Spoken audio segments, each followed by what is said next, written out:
This is the Paracave Podcast, proudly brought to you by major sponsor Parramatta Leagues Club, home of the Eels, and also home of Jack's Pale Ale.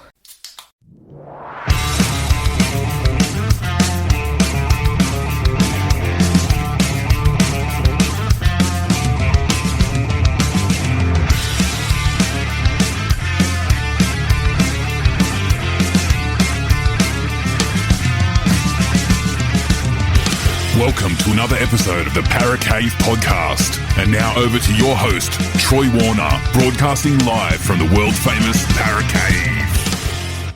And yes, hello and welcome back to another episode of the Paracave Podcast. Troy Warner here, and State of Origin, game number 1 is won. It's done and won.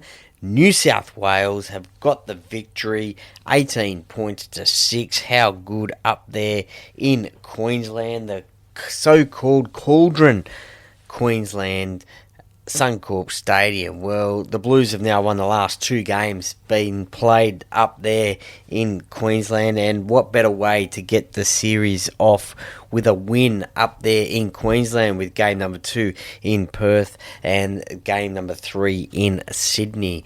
But look, what a crowd, 52,483, a lot of Blue supporters in the crowd, and you did yourselves and New South Wales proud. Could see you on the TV and hear you from the TV as well. It was great to see. Had a few mates up there in Blatchy's Blues section, which looked great on TV, and even better that they got the win as well. But look, 18 points to 6. It was a victory that New South Wales wanted. They wanted to get the series off to a good start. And look, they pretty much dominated the game, didn't they, at the start? That very first set of 6 off the kickoff was pretty much dominant. It was from New South Wales. They were just getting the meters right up the middle early on. And it looked like it was going to be a long night for Queensland. It was 4 tries to 1 in the end. Zach Lomax, 2 tries. Brian To'o, a try, and Dylan Edwards, a try late in the game. For Queensland, it was just the try to Xavier Coates in the 45th minute. Nathan Cleary had a bit of an off night with the boot. 0 from 4 conversions and only 1 from 1 penalty goal, and that was the first points scoring of the game, was the penalty goal, which was due to an early challenge for a strip by Mitch Barnett. New South Wales won that challenge, and that was where Cleary got the penalty goal, got his points from. And look, when Lomax scored his first try, it really took the Queensland crowd out of the game. They pretty much silenced them pretty much.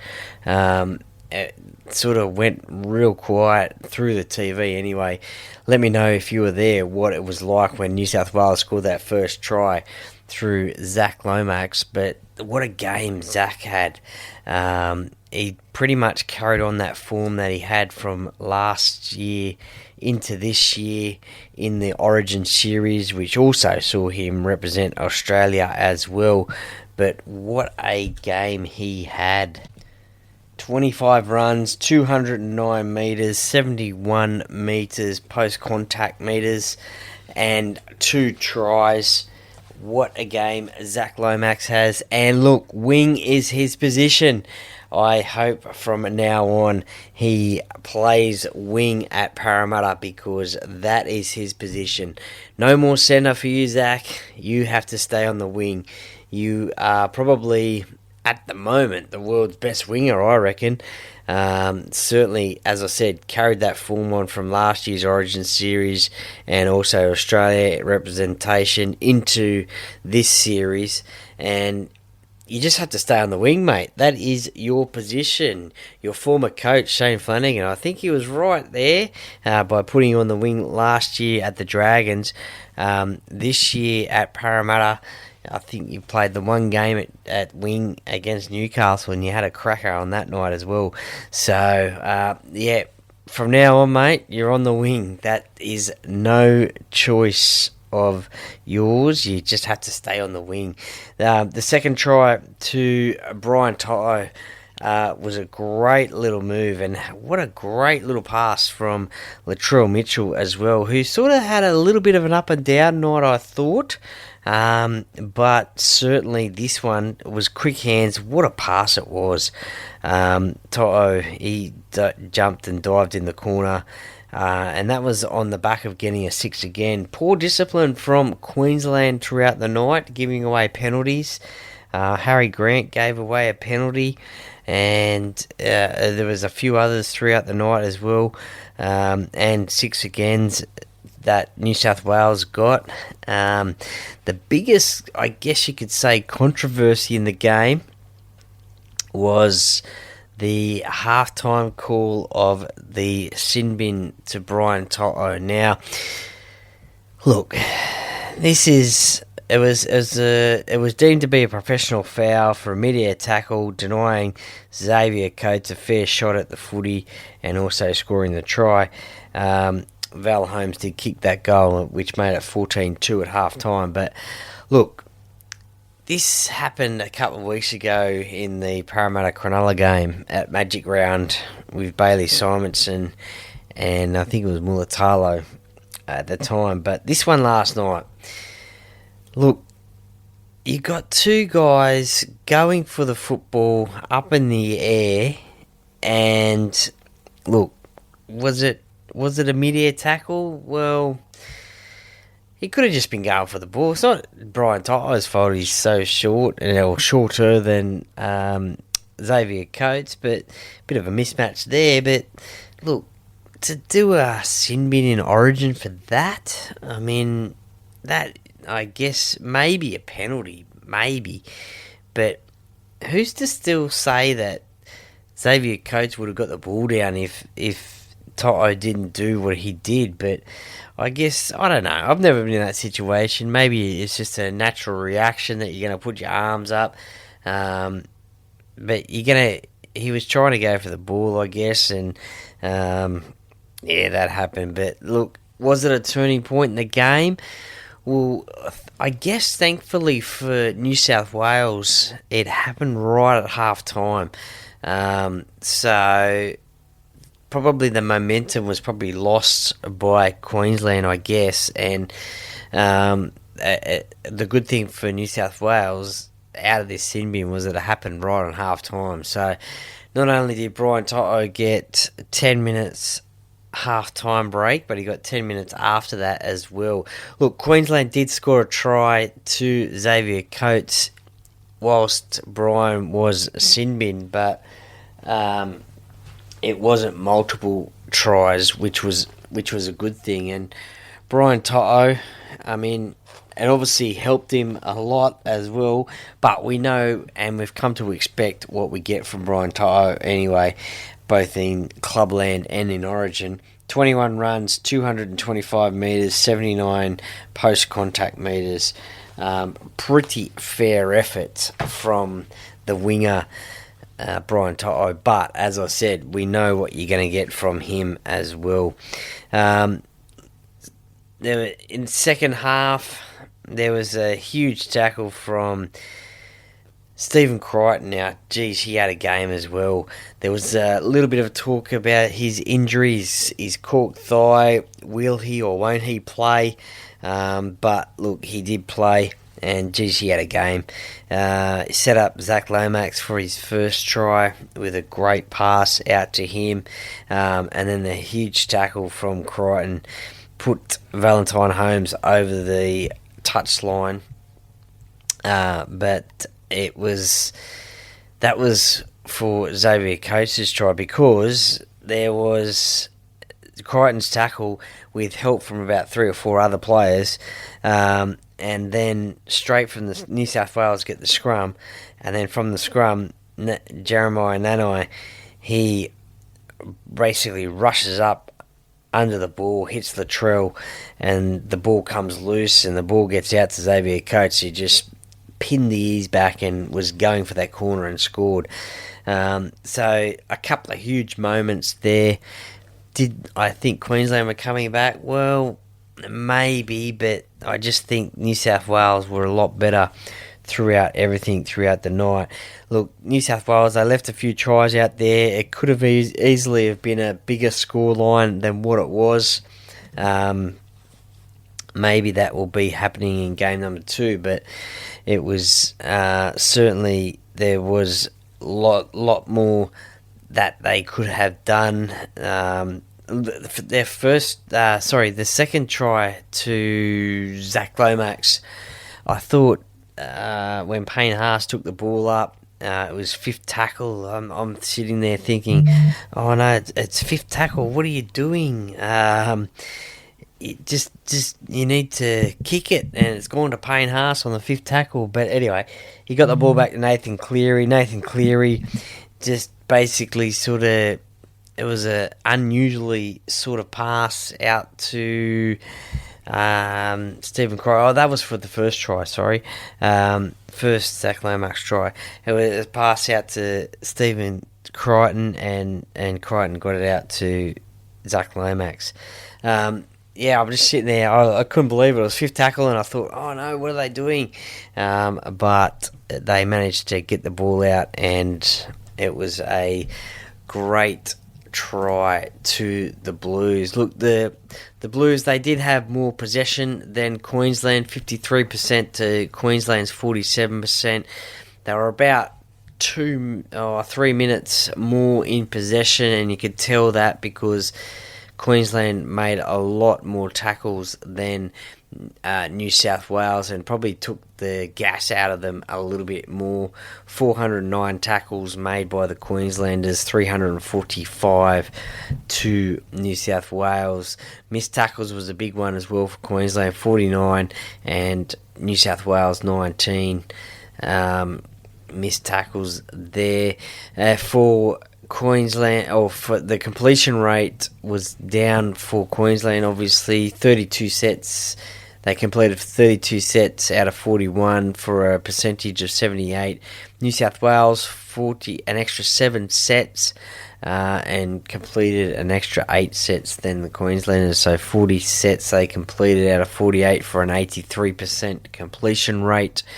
They just ran for about 325 metres more than Queensland. New South Wales did 4 line breaks to Queensland's 1, but that missed tackle rate there was amazing. 49 for Queensland, 19 for New South Wales. Average set, they got New South Wales 36.5, Queensland just under 34, just under 35 with 34.76. So look, Queensland, they did a lot of defence, and you could probably tell that it did take it out of them. A lot of talk around Daly Cherry Evans. Will he play in game 2? Look, I think he will. He ran out onto Suncorp Stadium last night with the oldest player in history to play State of Origin. But there was question marks about whether he'll be backing out for game number 2. Look, I think he will be there. Queensland have this sort of pick and stick mentality. Look, it is only one game. I don't think Billy Slater will make massive changes to this side, to his side, barring injury or suspension in the NRL, but I don't think he will make massive changes.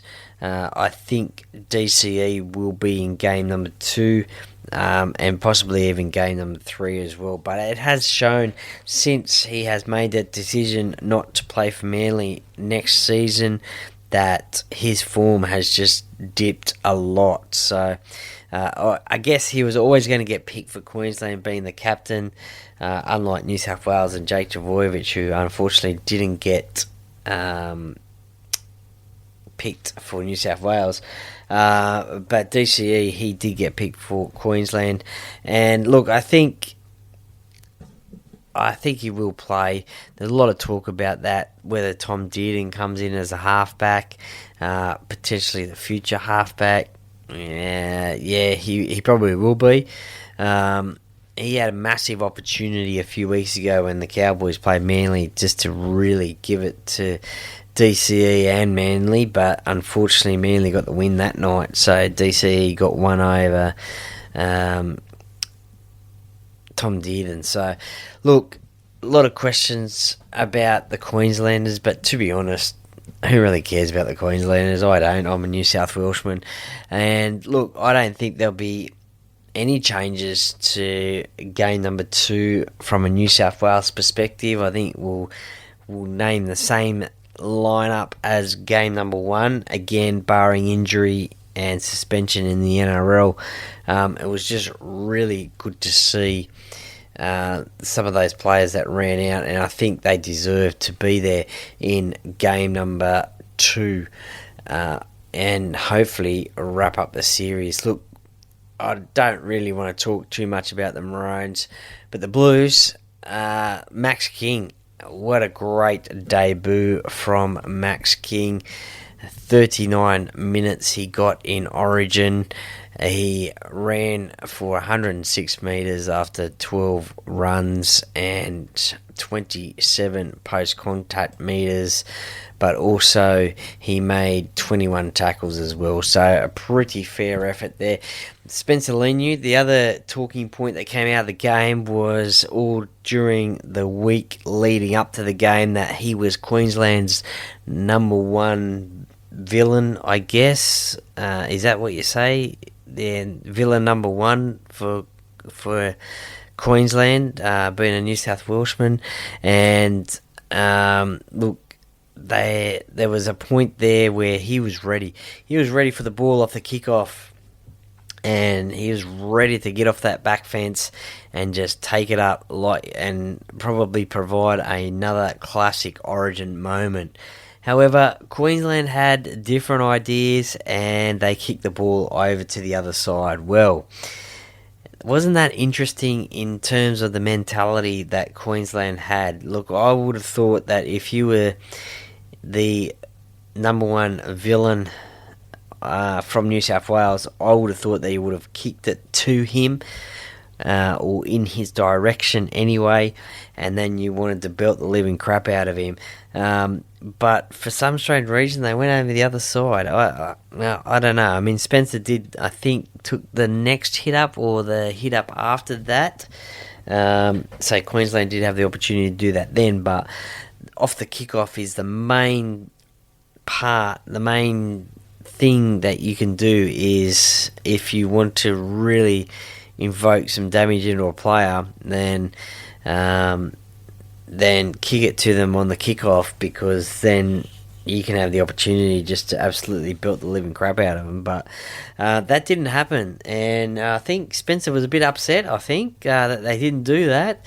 Had some choice words for the Queenslanders, and if you're a good lip reader, please tell me what he said, because obviously it wasn't vocal through the TV coverage, but if you are a good lip reader, let me know, please. I could probably imagine what he would have said to them, but he was filthy. He wanted the ball. He wanted to run off that back fence straight into the Queenslanders and see what they could do, but unfortunately that did not happen. I think the combination of Mitchell Moses and Nathan Cleary worked pretty well. I think Nathan Cleary did most of the kicking, if not all the kicking. He did 16 kicks for 455 metres. Mitchell only 4 kicks, 167 metres. So Nathan Cleary did do most of the kicking, which was obviously their game plan to do. There was a few times there where Mitchell Moses had an inkling for a bit of a short side raid, but it almost came to fruition, but it didn't happen.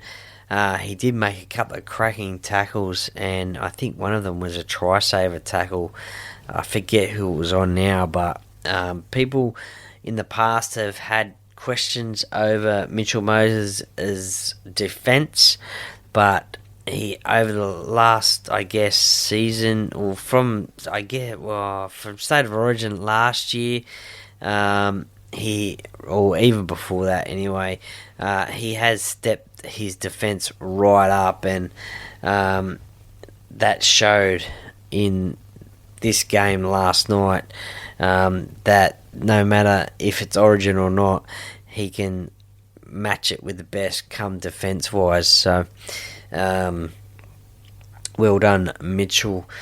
I think, as I said, they'll be the halves combination again moving forward. And look, I'm hoping if New South Wales can win this series, not getting too carried away and too far ahead, but if they can win this series, then hopefully it will go on a bit of a run maybe, and New South Wales can win series after series after series with the same sort of nucleus of this side as well. Mitchell, I think, is about 3 years older than Nathan Cleary, but 3 or 4 years older than Nathan Cleary, but hopefully then they can keep the nucleus of this side. Look, most of these players, they did play in last year's team under Madge Maguire, pretty much all of them. So, look, Laurie has inherited a good side, but now he is putting his own touch onto it, and it showed. And look, I'm very happy for Laurie Daly. He did coach the New South Wales side previously, but that was when Queensland were in the midst of their 8 in a row. He did break the drought in 2014, got a series victory there. This is his second shot at it. So far, so good. He knows that the job isn't done yet. He knows that there is game 2 to win in Perth, and he knows that Queensland will be a different side come that game. That is for sure. Just to a few of the more stats, because as you know, I love my stats. And top tacklers: Reece Robson, 42; Liam Martin, 42 as well. Isaiah Yeo, he had a real good captain's knock.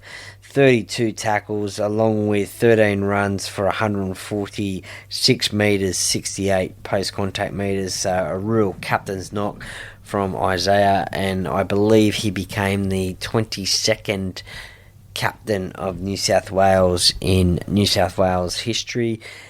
Payne Haas, what a machine he is. Got the Player of the Match, Man of the Match award. And look, he went into that game under a bit of an injury cloud himself, with a quad injury, I think it was, and there was all talk about him, will he or won't he play. Well, it did show that it doesn't matter how much time you give Payne Haas, you knew he was going to perform on the big stage. And State of Origin, there is no bigger stage than State of Origin. 32 tackles, 18 runs, 156 metres, 61 post-contact metres, and look, he was a star last night and a well-deserved winner of the Player of the Match. Look, I may be a little bit biased, but I probably would have went Zach Lomax, but he must have been really close to getting that award. But if not the Player of the Match, he certainly was the second Player of the Match, that is for sure. So, in saying that, that is game 1 done and dusted. Very happy New South Wales supporter here, and all across New South Wales, and even to those New South Wales supporters in Queensland as well. Must be a good feeling waking up after an Origin victory and being a New South Wales supporter, walking around in Queensland with your Blues outfits on, and just really rubbing it into those Queenslanders. But look, you can't underestimate the Queensland side. They will be up for game number 2. Look, I thought they'd be up for this one, to be honest, being in their own backyard, being at home. But look, Cameron Munster, he was a bit quiet, I thought.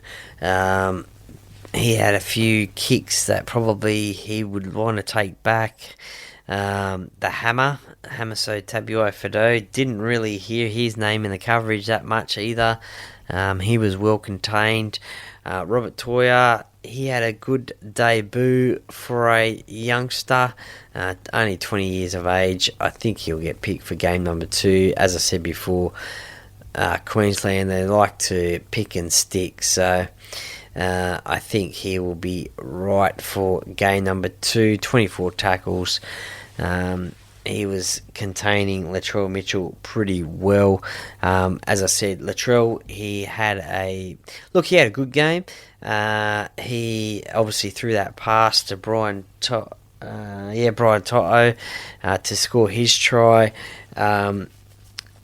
Made a mistake with the Jeremiah Nanoa tackle, but it was a great game from Latrell, and he'll be back again. And as I said, he was well contained from Robert Toya as well. Kalen Ponga, he was quite quiet, I thought. No superstar game from him as well.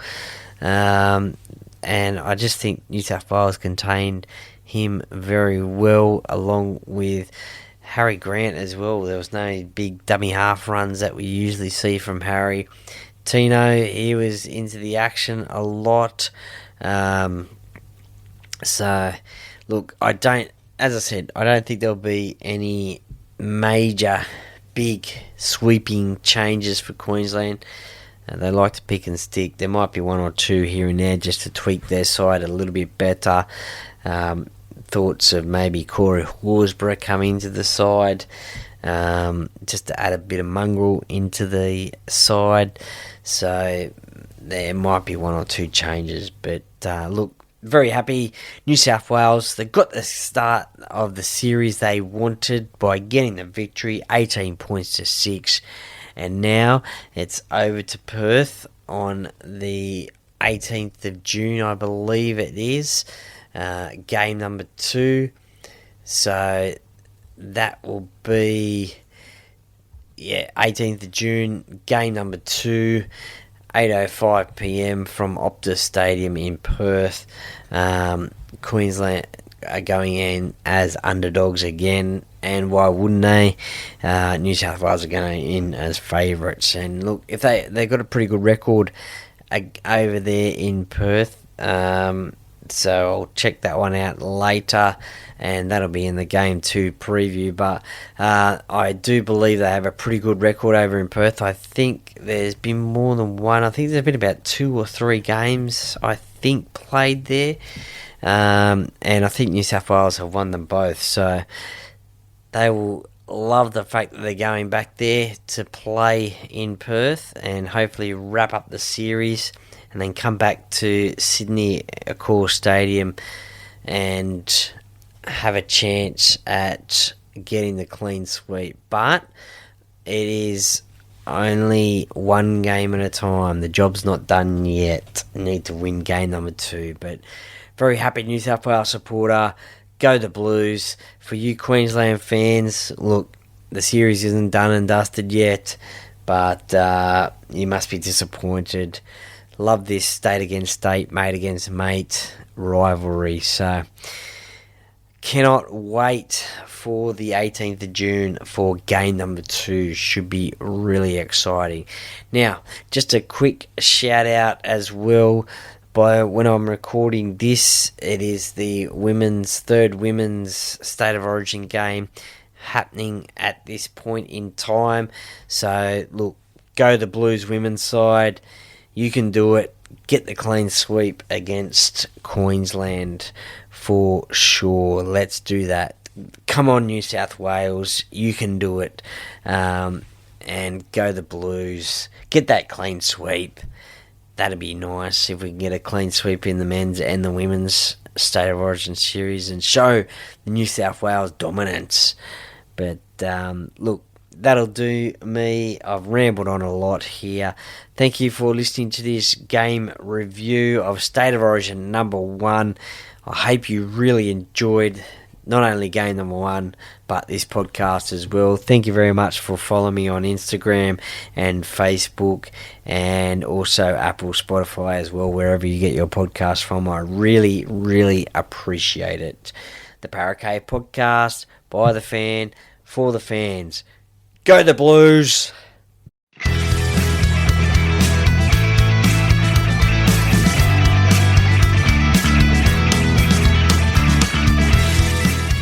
Thank you for listening to another episode of the Para Cave Podcast.